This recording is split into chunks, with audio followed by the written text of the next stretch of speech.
अव्वल हम्द सना इलाही,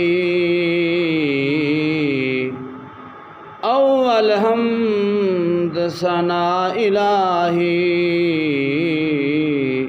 अखे मालिक हर दाम उस दा नाम चितारण वाला। ओ किसे मैदान निहरदा रहमत दा दरिया इलाही। ते हरदम वगदा तेरा जे के कतरा बख्शे मैनू ते कम बन जावे मेरा।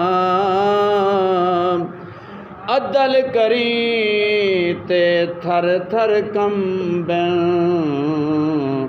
ते उच्चियां शाना वाले। फजल करें ते बख्शे जावन ते मैं वर्गे मुकाले। एक गुनाह मेरा माँ प्यू वेखे